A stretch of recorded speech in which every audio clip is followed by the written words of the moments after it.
Salve, salve todo mundo que acompanha o canal do Esquema Tático. Bem-vindos a mais um vídeo do canal. E sim, ainda falando de Olimpíada, a gente vai espremer até a última gota desse suco docinho que acabou se tornando a Olimpíada. Um torneio que antes era difícil da gente ganhar, agora já estamos ficando acostumados, né, Fredão? Bicampeão olímpico seguido. Dá para manter essa rotina, né? Cara, eu acho que assim, desde 2012 sempre batendo no final, tá começando a ficar chato, tá ligado? Tá começando a virar obrigação.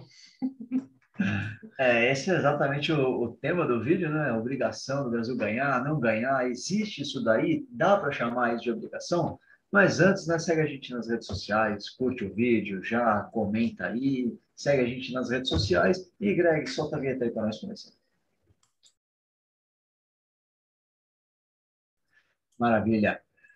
Fredão, já fiz a sua parte hoje no vídeo, então hoje você já pode começar de boa. Pode começar aí falando o que tem que ser falado hoje. Bom, primeiro eu vou trazer aqui o histórico dos campeões olímpicos, para vocês terem noção de quem ganha as Olimpíadas.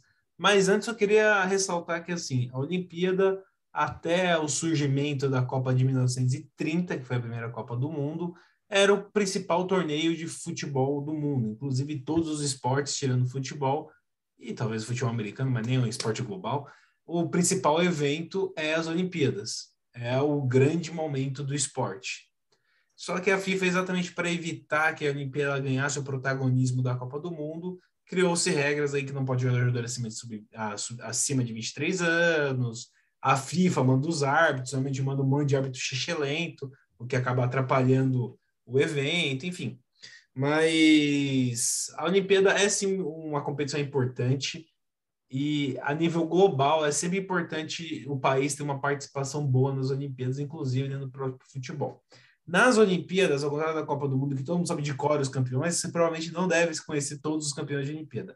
Os maiores campeões são a Hungria e a Grã-Bretanha. Grã-Bretanha. Grã-Bretanha, para quem não sabe, depois o Matheus dá uma aula de geografia aí para explicar exatamente a divisão da ilha lá, como é que funciona, o que é só Inglaterra, o que é Reino Unido, o que é não sei o que lá. Ele explica depois para vocês. Mas enfim, as duas têm 3 medalhas de ouro cada uma, só que a Hungria fica na frente porque tem ainda uma medalha de prata e uma de bronze. Os ingleses, os britânicos, no caso, chegaram em 3 finais, ganhou as 3, mas só tem 3 medalhas de ouro. Em sequência, vem a gente, o Brasil, com esse bicampeonato, a gente fica na terceira colocação de maiores campeões da Olimpíada, com 2 títulos, 3 pratas e 2 bronzes. Seguido de Argentina, com 2 títulos e 2 pratas. Tipo Argentina. E depois você tem outros campeões. Bicampeões olímpicos, logo na sequência tem a União Soviética, Uruguai, Iugoslávia, Espanha. Desculpa, bicampeões olímpicos tem, tirando a Argentina e a gente, União Soviética e Uruguai. Com o título, daí sim você tem uma caralhada de time. Iugoslávia, Espanha, Polônia, Alemanha Oriental, Nigéria, Tchecoslováquia, França, Itália, Suécia, Bélgica, México, Canadá e Camarões para fechar a lista. E dos times que tem vice-campeonato, um destaque especial para a Dinamarca, que tem 3 vices de Olimpíada, e também para algumas seleções que você nunca viu numa Copa do Mundo batendo vice-campeão, como, por exemplo, Estados Unidos, Bulgária, Suíça e Paraguai, por exemplo. E a própria Iugoslávia também, né? Que tem 3 vice-campeonatos, né? Apesar, além de 2 títulos, tem 3 vice e seguido, né? Acho que é o pior, né? Vice em 48, 52, 56. Parabéns aí a Iugoslávia, né? Que hoje é um catado de países enormes, né? Tipo Sérvia, Croácia, Eslovênia, enfim. Não vou dar aula de geografia aqui, mas aliás eu estou devendo uma aula de geografia, já que você insistiu, né, Fredão? Basicamente a Grã-Bretanha é a junção, né? Da Inglaterra, Escócia e Irlanda do Norte e o País de Gales. Quando você junta os 4 países, você tem a Grã-Bretanha. Tudo é uma ilha grande, né? A Bretanha. A Bretanha é a ilha que tem a Escócia e a Inglaterra. A ilha Eire, né? É a Irlanda e a Irlanda do Norte. O País de Gales está ali na Bretanha também. Como a Irlanda ela é separada do reino da Grã-Bretanha, é um país só, o resto é a Grã-Bretanha.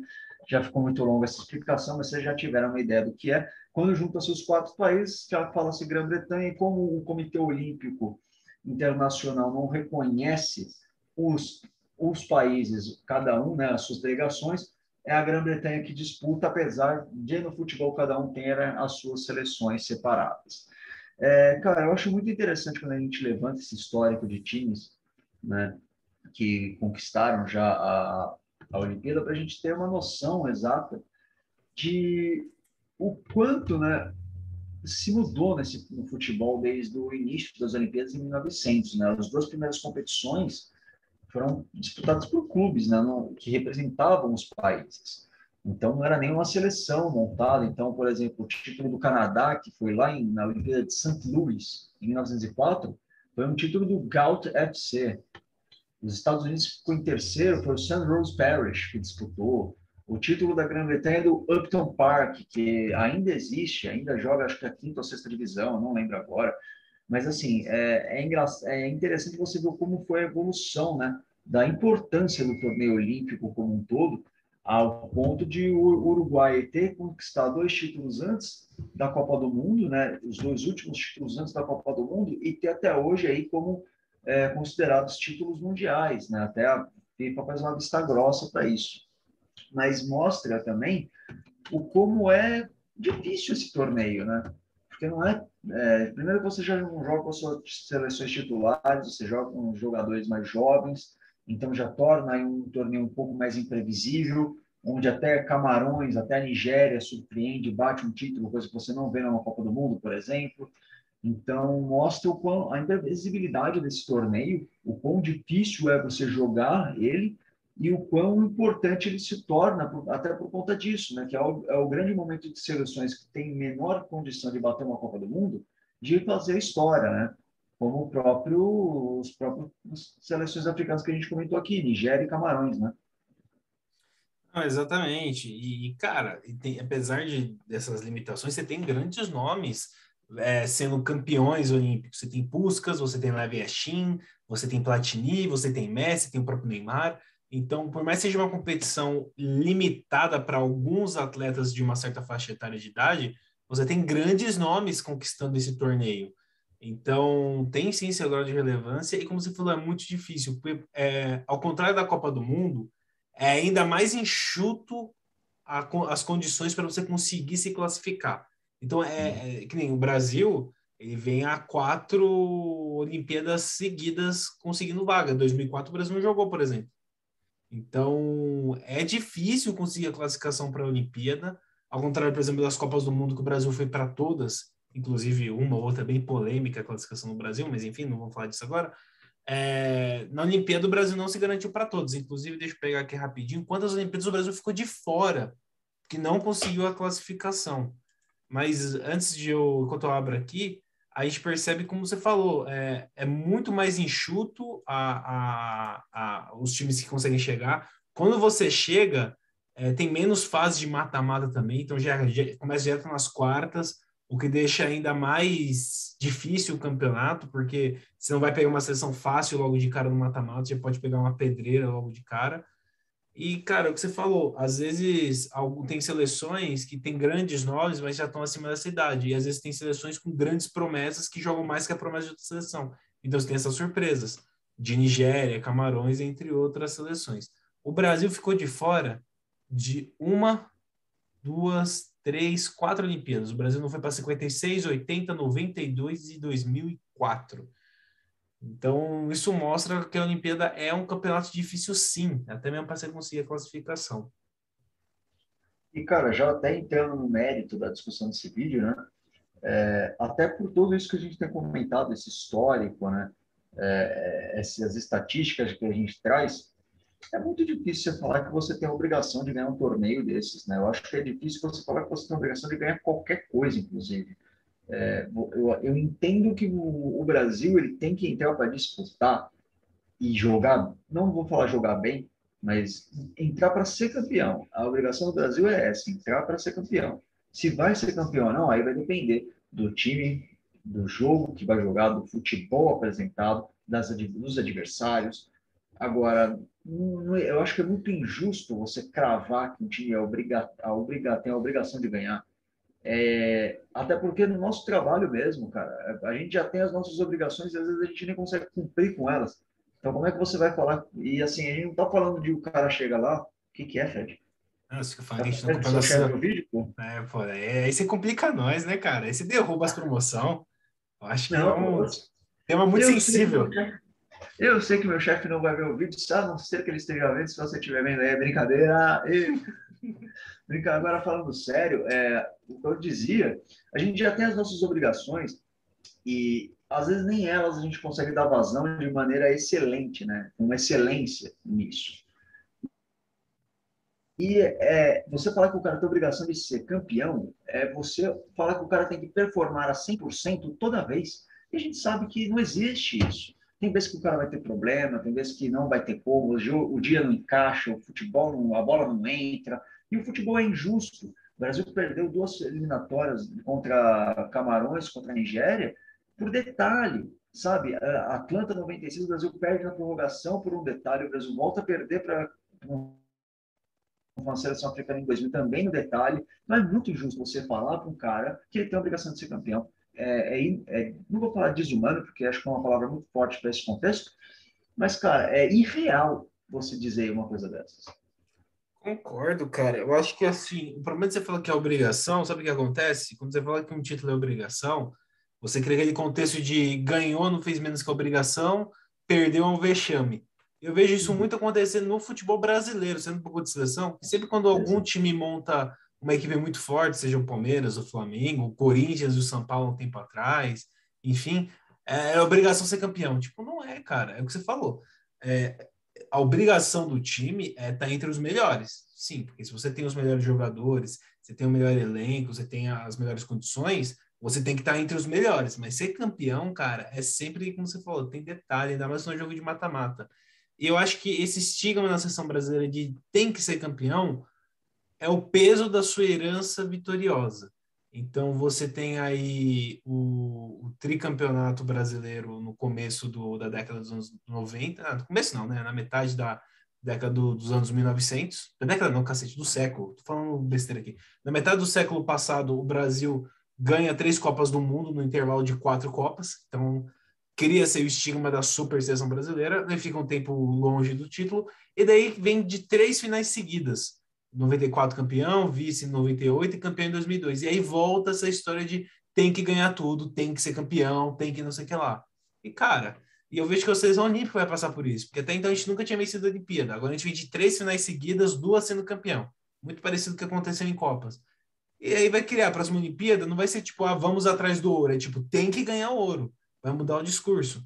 Então, muitas vezes eu vejo que a seleção brasileira, seja olímpica ou a principal, ela fica muito presa ao seu passado vitorioso. E nem sempre vai conseguir, cara. Então, que nem o Brasil, por exemplo, morrer numa fase de grupos, aí é vexatório, aí não pode. O Brasil, assim, a obrigação do Brasil, como por ser o Brasil, por ter os jogadores que tem, é chegar pelo menos nas quartas de final de qualquer competição. Agora, semifinal e final, cara, é sempre muito difícil, porque você vai pegar adversários muito complicados. Você vai pegar adversários que estão no mesmo nível que o seu, mesmo que não tenham tantos títulos. Que a gente pegou a Bélgica estava voando quando a gente pegou a Bélgica em 2018. Talvez foi o melhor momento da seleção da Bélgica na história, não sei. Em 2006, a gente pega uma França onde o Zidane faz a melhor atuação dele. Na verdade, as 2 melhores atuações do Zidane com a camisa da França é contra o Brasil, 98 e 2006. Então, assim, você dá azar dessas coisas. É, então, eu acho que obrigação nunca deve ser, mas chegar longe é sim. Eu acho que o Brasil morrer em fase de grupos, eu acho que é vexatório, não pode. Tem que sempre chegar na fase de mata-mata. Cara, cair na fase de grupo, sim, eu concordo que já é vexatório. Cair nas oitavas, aí eu acho que já depende muito do adversário. Por exemplo, vamos supor, 2018, todo mundo pintou que o Brasil poderia pegar uma Alemanha nas oitavas. Pô, cair para uma Alemanha, apesar de ser precoce nas oitavas, eu não veria como vexatório. Você pega o atual campeão, pô, difícil cair cedo? Mas, pô, caiu com uma equipe forte. Naquele contexto que agora é muito fácil a gente analisar depois que já tem os resultados e ver que aquela Alemanha passou um vexame de cair na primeira fase. E não era nem sombra da seleção de 2014. Mas antes daquela Copa, todo mundo pintava a Alemanha como favorita. E você cair para uma das favoritas, não seria vexame nenhum. Agora, uma coisa que eu não sei se eu concordo tanto, acho que eu concordo em partes, eu acho que explica parte do problema que a gente está tratando nesse vídeo, Fred. É a herança vitoriosa do Brasil. Eu entendo que sim, tem um peso muito forte disso, mas eu acho que o principal que pega nesse discurso, que eu acho que é um discurso muito vazio, É que no Brasil, isso a gente já falou no blog, e acho que isso volta à tona na minha mente por conta de um texto que o Mauro Betting fez há pouco tempo atrás, falando sobre a Olimpíada, né, os esportistas brasileiros na Olimpíada, que o brasileiro não gosta disso esporte, o brasileiro gosta de ganhar. E acho que isso vem para todo esporte que o Brasil disputa. Então você pega, o Brasil fica com a prata em qualquer esporte, pegou a prata, uma bosta, pegar a prata. Porra, o cara não tem nem onde treinar, sabe? É uma comparação muito mal feita e muito porca. Então é muito complicado você falar que o cara tem obrigação de alguma coisa. Não tem. Você tem a obrigação de fazer as coisas no seu trabalho, eu duvido que você faça 100%, cara. Então, assim, não você, o Fred, mas Você fica você botando mesmo. nesse ponto, você só quer complicar a gente, mano. Não Fica se quero complicar a derrubando. gente. Você entendeu o ponto. Eu não quero criar novas analogias para não ficar confuso. Até porque o vídeo já está ficando longo. Mas eu acho que o que explica muito é isso. O brasileiro não gosta de esporte. O brasileiro gosta de vencer. Um grande exemplo disso é a Fórmula 1, cara. A gente teve diversos pilotos excelentes ao longo de todos os anos. A gente teve o Rubinho, a gente teve o Massa. E todos eles ficaram à sombra do Senna, que foi o grande vitorioso, e se esperava nada menos do que um título mundial de cada um deles. E assim, ganhar um te obriga a ganhar vários. Isso é muito, muito cruel com o cara. Até hoje a gente tem o Rubinho extremamente, como é a palavra? Desvalorizado. Desvalorizado, sim, pela carreira que tem. É uma carreira excelente que se você fosse para qualquer outro país, qualquer outro piloto, se ele não fosse brasileiro, as pessoas iam estar valorizando. O cara foi 3, 4 vezes seguida, vice-campeão mundial, bateu na trave outra vez, é um dos grandes recordistas de GPs na história, o Massa a mesma coisa, e aí o cara desvaloriza ele porque ele não ganhou, ele só faltou para ele ser o melhor piloto do mundo, e ele não foi. Ó que filha da puta. Por isso que não vai para frente. Cara, É irreal a comparação. eu concordo com você, o brasileiro que é o campeão, o vice é sempre mal visto. A gente vê isso muito acontecer, um exemplo bem prático no Brasileirão. Você pega um time com menos orçamento, ele começa o Brasileirão lá no topo, você fala, nossa, é óbvio que não vai brigar pelo título, é o momento do começo do campeonato que ganhou ali 4 jogos e ficou no topo.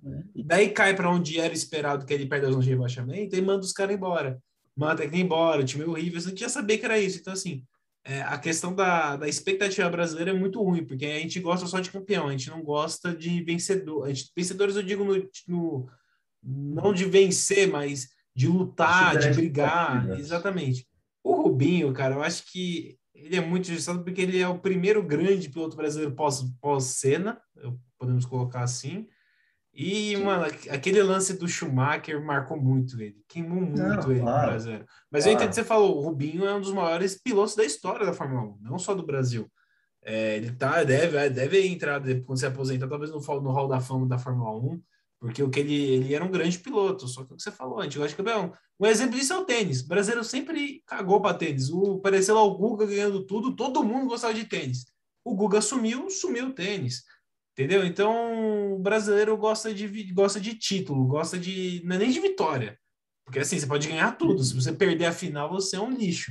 Exato. Então, o brasileiro gosta de título. E isso é muito complicado. Eu acho que assim, foi o que a gente vem falando nas Olimpíadas todas, tirando o futebol masculino e talvez o vôlei,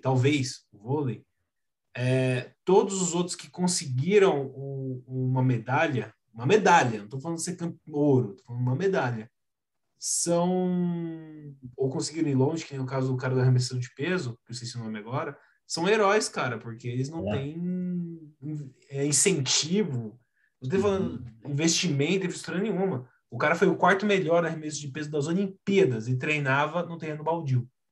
Essa é a estrutura do cara.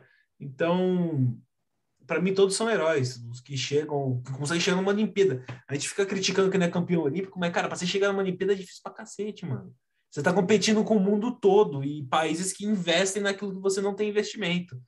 Então, só o fato de ter um brasileiro ali representando o Brasil já é algo inacreditável. E ser campeão ou ganhar uma medalha é um plus. Eu acho que o único esporte que tem estrutura para sempre estar brigando é o futebol masculino e talvez o vôlei, porque o vôlei é bem desenvolvido no Brasil. Não chega ao nível do futebol masculino, mas é muito bem desenvolvido aqui. Então, tirando esses esportes, o resto eu acho que são todos heróis e tem muito amor ao esporte por fazer o que fazem. Com certeza. E, cara, eu só vou fazer uma última pincelada aqui antes de encerrar, até como eu falei, o vídeo já está muito longo, mas só para a gente ter o panorama de quão danoso é essa expectativa irreal de o Brasil ganhar tudo, né? Talvez a maior seleção que o Brasil teve em Copa do Mundo foi a de 82, que não ganhou o título, né? E a, não ganhar o título marcou muito o Brasil, a ponto de ficar marcado que só valia se ganhasse. E aí você tem uma série de clubes, times e até a própria seleção brasileira jogando de uma maneira resultadista, atrás de título, jogando feio, né? Tirando um pouco da essência do futebol brasileiro, que é o toque de bola, o drible, né? O um contra um, e isso se tornar recorrente no Brasil. Se a gente pegar o futebol brasileiro, o campeonato brasileiro nos últimos anos, os campeões não são necessariamente os que jogam mais bonito. O Carille e o Corinthians foram campeões jogando um futebol feio de ver. Ganharam de 1-0, meio a 0, 0-0, um empatite. Então, Ah, o assim, Muricibol. o Muricibol, que, pô, com todo respeito ao Muricy, que é um dos maiores técnicos do Brasil, mas, cara, não era um jogo bonito de se ver, era um jogo de resultado. E aí, o cara ali, a pressão da torcida é tão grande, historicamente, por ganhar, que o cara não desenvolve o futebol bonito, e aí depois, quando o cara entrega o resultado, que é o que a população pede, o povo pede, o cara fica, não, mas ele não joga bonito. Quando o cara joga bonito e não ganha, o cara cobra a porra do resultado. Quando o cara entrega o resultado, o cara quer o jogo bonito. Então, mano, tem que parar com essa esquizofrenia e decidir o que que quer. Quer que jogue bonito? Quer que dê resultado? Quer os dois? Ou quer que o cara trabalhe e pare de encher o saco dele? Eu quero que o cara trabalhe e pare de encher o saco. Entendeu? É, eu acho assim, torcedor vai sempre cobrar, cara. Faz parte Né? de uma profissão que tem torcida. Mas eu acho que é exatamente isso. Tipo, o que que você quer? Você quer resultado ou você quer jogar bonito? Porque nem sempre dá pra fazer os dois. Eu acho que do último século não, agora eu inverti, da última década, os únicos times que foram campeões brasileiros que jogaram bonito foi o Flamengo em 2019, 2020 não, 2019 sim. Futebol que agradava os olhos de se assistir. E talvez a dobradinha do Cruzeiro, 2013, 2014, que era um time que jogava bem também. Mas você pegar nos últimos 10 anos, só três, na verdade, dois times, né? Três títulos e dois times que jogou bonito, é complicado, né? Mas eu entendo o que você falou e concordo, cara. Eu acho que existe uma cobrança desproporcional e exagerada por parte da torcida brasileira, não só com a seleção, mas com seus próprios times. Porque o Brasil é um país que tem, não sei, com mais de 10 times grandes e todos têm que ser campeão no mesmo ano. Aí, cara, nunca vai bater as contas, né? Não tem como, né? Nem se. Mas, cara, é tão absurdo que tem uns times grandes buscando a Série B ultimamente para ganhar título, né?